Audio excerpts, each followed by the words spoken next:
Je n'avais jamais pensé à le partager, mais la vie a une façon de nous conduire à l'imprévu. Je m'appelle Sophie et j'ai 43 ans. Depuis que je me souviens, je suis une mère célibataire, élevant seul mon fils, Nicolas.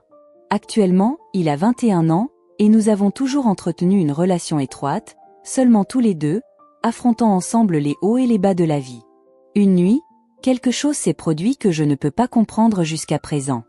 Nicolas s'était beaucoup consacré au travail et étudiait tard, il semblait donc épuisé. Quand il a fait remarquer qu'il ne se sentait pas bien, je lui ai suggéré de s'asseoir sur mon lit pendant un moment pour se reposer. C'était une de ces nuits calmes où la maison semblait plus froide que d'habitude. J'ai donc mis une lourde couverture dessus. Au début, elle se sentait comme n'importe quelle mère, veillant simplement à ce que son fils soit à l'aise. Alors que je m'installais à ses côtés, Nicolas s'est rapproché, s'éloignant du blond comme s'il recherchait la tranquillité. Il m'a serré dans ses bras, me rapprochant d'une manière qui m'a rappelé sa jeunesse. Au début, je n'y ai pas accordé beaucoup d'importance. Je pensais qu'il avait juste besoin d'un peu de réconfort, alors je l'ai quitté. Ta tranquillité par rapport à moi, ton souffle constant.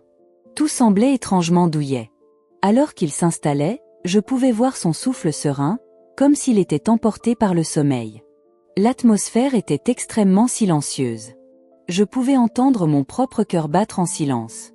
Je suis restée là, immobile, sans vouloir qu'il le dérange, me réconfortant avec l'idée que c'était juste une mère offrant à son fils le réconfort dont il avait besoin.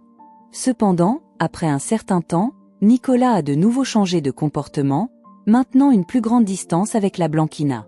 Son bras s'est enroulé autour de moi, et je me suis éloignée un moment, incertaine de la manière de répondre.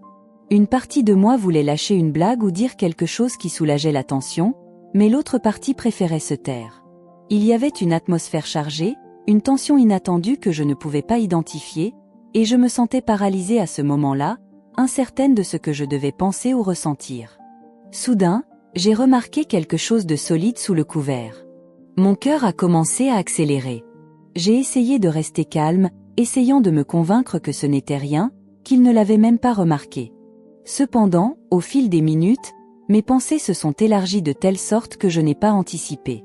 La tranquillité entre nous semblait augmenter, et je me suis retrouvée enveloppée dans un curieux puzzle de sentiments, de confusion, d'étrangeté et d'anxiété qui rendaient la respiration difficile. Nicolas était là, près de moi, avec son souffle calme, mais le silence de cette pièce devenait oppressant, s'impliquant.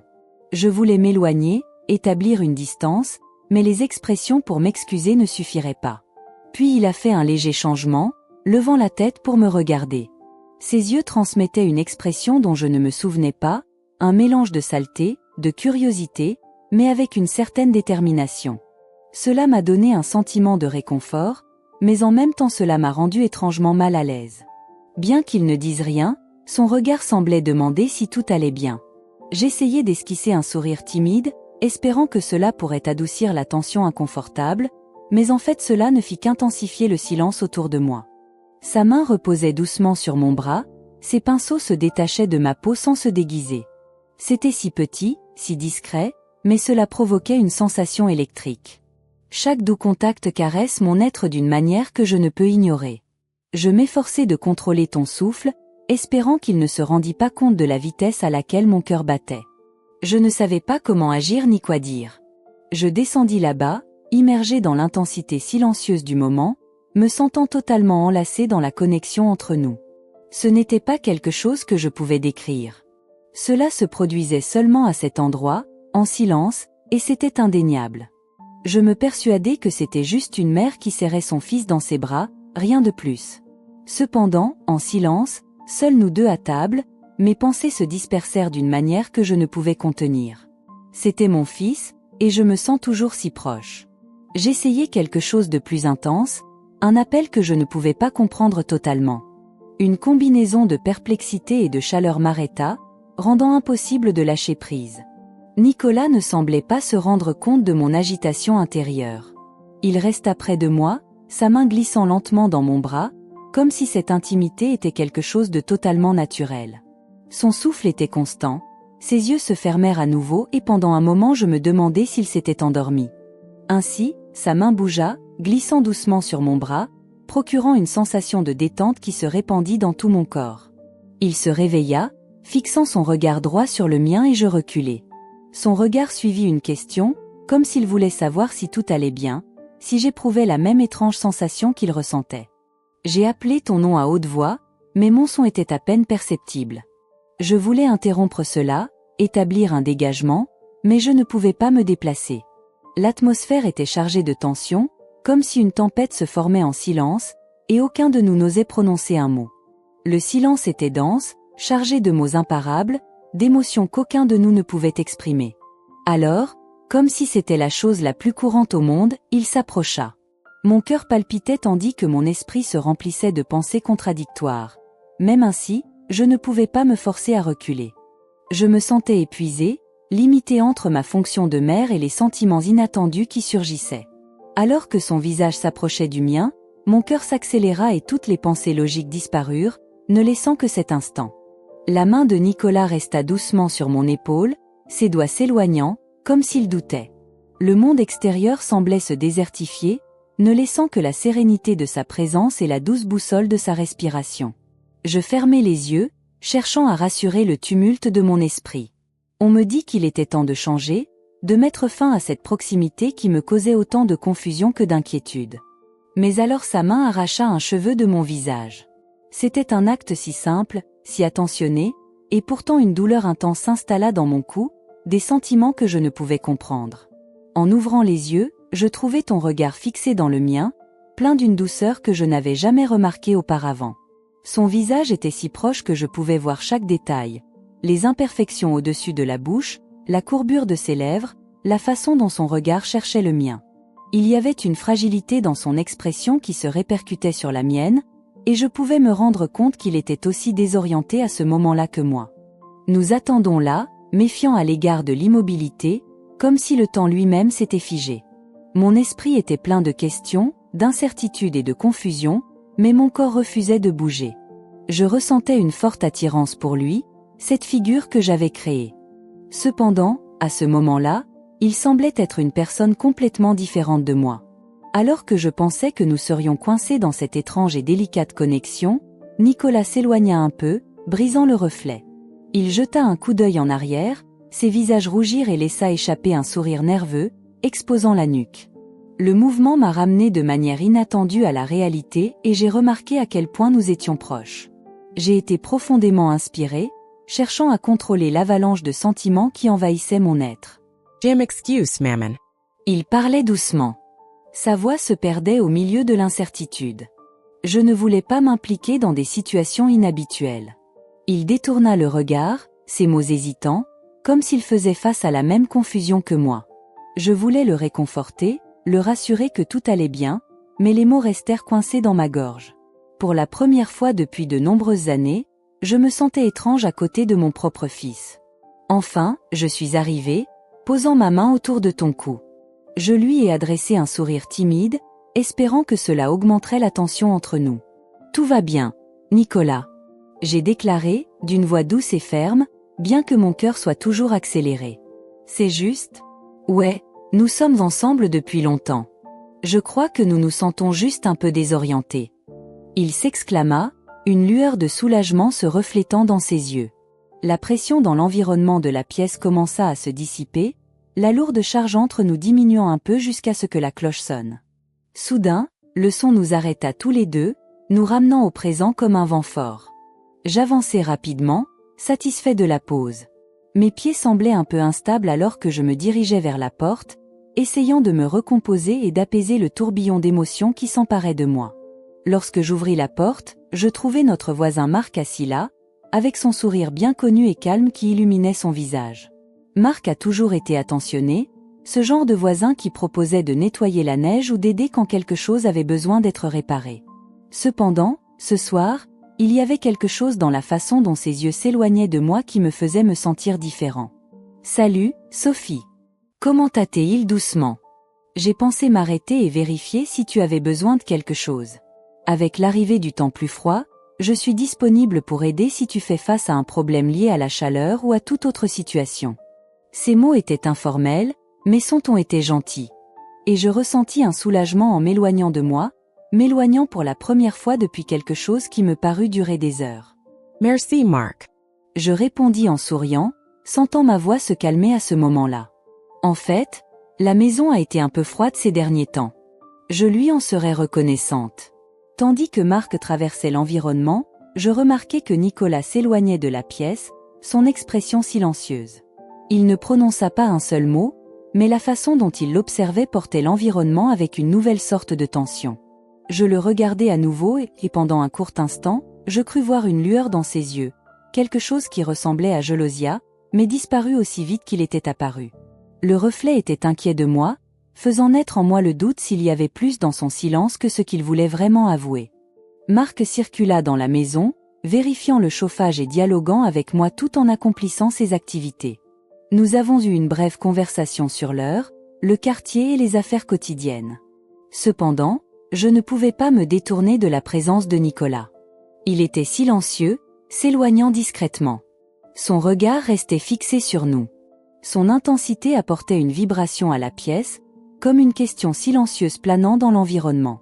Je me sentais désavantagé, partagé entre le désir de me lier d'amitié avec Mark plus facilement et la perception constante de Nicolas, avec son regard accompagnant chacun de mes mouvements.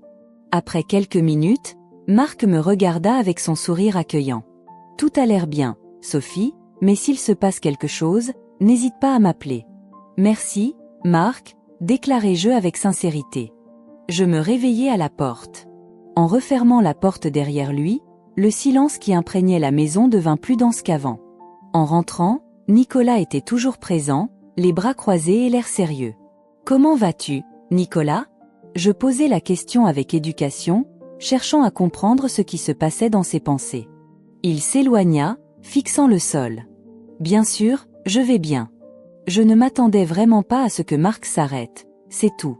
Je voulais m'exprimer davantage, conquérir et combler cet étrange espace entre nous, mais avant que je ne puisse le faire, il s'éloigna de moi et se dirigea vers sa chambre. La porte se referma doucement derrière lui, me laissant là, éprouvant un étrange mélange de soulagement, de confusion et de quelque chose de beaucoup plus difficile à définir, un sentiment de menace de quelque chose d'incomplet. Je regardais sa porte avec mes pensées vagabondes. Le poids que je portais dans mon esprit était compliqué à comprendre, un puzzle de culpabilité, de désespoir et de questions que je ne savais pas résoudre. Je revins et me rendis dans ma chambre, m'asseyant à côté du lit. Les événements de cette nuit-là tournaient dans ma tête, la connexion que Nicolas et moi avions, la façon dont son regard déviait en présence de Mark et la tension qui semblait s'intensifier à chaque instant. Je ne pouvais pas mettre cela de côté pour toujours, mais je ne savais pas non plus comment gérer la situation. Ce n'est qu'à ce moment-là qu'un léger contact sur ma porte interrompit mes pensées. Mon cœur s'emballa, je me demandais si c'était Nicolas. « Allons-y », dis-je, essayant de garder la tranquillité dans ma voix. La porte s'ouvrit et il était là. J'étais à la porte avec une expression impossible à déchiffrer. Il entra tranquillement, ferma la porte derrière lui et s'installa à côté de moi sur le lit. Pendant un moment, aucun de nous ne prononça un mot. Le silence qui planait entre nous était intense, plein d'une pléthore de mots non pensés. Un poids que nous semblons tous les deux porteurs, mais que nous ne savions pas comment soulever. « Maman !» Il commença enfin. « Ta voix est basse. » Presque une exclamation. Je n'ai aucune idée de ce qui se passe. Je m'excuse si tu agis bizarrement avant. Je me suis simplement, il s'est éloigné. Ces mots flottaient dans l'air alors qu'il regardait ses mains, qui jouaient nerveusement. Je me suis approché et j'ai posé ma main sur la sienne, lui donnant un doux contact, espérant soulager la tension. Nicolas, tout va bien. J'ai parlé délicatement. Peut-être que nous nous sentons juste, un peu désorientés en ce moment. Cela fait si longtemps que nous ne sommes que nous deux, et parfois cela peut générer une certaine confusion. Il a crié en pause, gardant son regard collé dans ses propres mains. Puis il m'a lancé un regard. Ses yeux débordaient d'émotions que je ne pouvais pas comprendre. La tristesse. Le désordre. Et il y avait quelque chose de plus qui me rendait presque sans protection. Il semble que votre message soit incomplet. Pourriez-vous fournir plus d'informations ou continuer ce que vous aimeriez dire ? Je suis là pour vous aider. Commença-t-il. Sa voix tremblait un peu, comme si je ne savais pas comment compléter l'idée. J'étais sans voix. Mon cœur brûlait aussi de la même incertitude. Et pendant un moment, je pense à l'envelopper dans un câlin, en m'assurant que tout ira bien et que nous trouverons la solution ensemble. Cependant, j'étais réticente, incertaine de savoir si cela aiderait vraiment ou deviendrait encore plus compliqué. J'ai donc choisi de rester silencieuse, permettant au silence de communiquer pour nous deux. Finalement, j'ai pris une grande inspiration, me suis rassurée et j'ai regardé ses yeux. Nicholas. J'ai dit lentement. Qui sait, peut-être qu'il est temps de se retirer un peu. Nous nous réservons un moment pour réfléchir à tout. Il est parfaitement normal de se sentir proche, mais il est également valable d'avoir besoin d'un espace pour explorer de nouvelles découvertes. Ma voix est restée sereine, mais à l'intérieur, je me suis rendu compte que j'étais comme si je dérivais dans des eaux inattendues, pas sûre de dire la bonne chose. Il s'exclama de nouveau, mais plus lentement cette fois, puis, à ma grande surprise, il s'éloigna de mon épée. C'était un acte qui me semblait aussi familier, qu'à l'époque où il était plus jeune et venait me voir en quête de réconfort après une journée difficile. Le poids de sa tête sur moi apportait une vague de tranquillité et de désir, même si cette tension inconnue s'éloignait sous la surface. Instinctivement, je m'éloignai de mon épée autour de lui, le gardant près de moi d'une manière qui me faisait me sentir à la fois protégée et peu sûre de moi. C'était un acte d'accueil, une action qui me rappelait notre générosité. Bien que je portais maintenant un poids que je ne pouvais absolument pas ignorer, pour la première fois depuis longtemps, j'éprouvais un léger sentiment de tranquillité. Nous n'avons peut-être pas besoin d'avoir toutes les réponses maintenant. Peut-être que cela ne suffirait pas de rester assis ensemble ici, à suivre le courant, peu importe à quel point les situations pouvaient paraître compliquées. Le fait que nous restions silencieux, serrés l'un contre l'autre, m'a permis de croire, pendant un moment, que cette proximité pourrait dissiper d'une certaine manière la confusion qui existait entre nous. Cependant, à l'intérieur, j'étais sûre que ce n'était pas si facile. La tranquillité qui régnait entre nous était réconfortante, sans aucun doute, mais elle générait aussi une certaine inquiétude, comme si nous étions seulement sous la surface, attendant le moment d'émerger. Et même si nous restions aussi sereins et réels que le vide qui nous entourait, j'étais sûre que cela ne constituait pas l'issue du récit. Il y avait des sentiments que nous partagions, des émotions que nous ne pouvons toujours pas nommer, et qui ne resteront pas cachées pour toujours. Au bout d'un moment, Nicolas a levé la tête et m'a regardé, avec une expression de sérieux sur le visage. « Maman, je ne sais pas comment gérer ces sentiments. Je ne veux pas compliquer davantage notre situation, mais je ne peux pas non plus simplement ignorer les problèmes. » Ces mots flottaient dans l'air avec un poids, comme une question qu'il n'osait pas poser à voix haute. Je me suis demandé avec le cerveau à mille lieues de chercher le mot juste à exprimer. Au moment où j'allais parler, j'ai entendu un autre coup à la porte. Nous sursautons tous les deux, surpris, et nous nous faisons face, attentifs et alertes. Le fracas était ferme, presque impétueux, comme si celui de l'autre côté avait conscience que quelque chose se passait. Avec un sentiment de nervosité urgente, je me suis levée et j'ai ouvert la porte. Marc était de nouveau présent, semblant inquiet. « Sophie, je m'excuse de te déranger. Je pensais juste que je voudrais vérifier si tout était en ordre. Avant, tu avais l'air un peu angoissé. » J'ai observé Nicolas, qui nous observait attentivement avec son expression vide. J'ai eu du mal à garder ma voix affirmée en répondant. « Merci, Marc, mais nous sommes calmes. Nous profitons simplement d'une nuit sereine. » Marc m'a regardé fixement, puis a passé son tour à Nicolas, l'observant d'un air pensif. « Tout va bien, mais n'oublie pas, je suis près de la porte si tu as besoin de quelque chose. » Dès qu'il fut parti, j'ouvris la porte et retournai vers Nicolas, qui continuait à me regarder avec la même intensité. Il interrompit son mouvement, s'approchant peu à peu de moi, et je me rendis compte que mon cœur battait à nouveau plus vite. L'air qui nous entourait était sec, et tout semblait silencieux. Ce n'est que lorsqu'il me rejoignit qu'il s'arrêta, son expression se transformant comme s'il était en train de se battre intérieurement. « Je ne pense pas que nous devrions insister là-dessus, maman. » Il parla doucement, sa voix prenant de la vitesse. « Nous aurons peut-être besoin d'un peu de temps. » Je pleurai, mon cœur souffrant des mêmes sentiments confus. To his raison, Nicholas. Nous devrions tous les deux considérer tous les aspects. Prenons le temps que les choses se passent naturellement.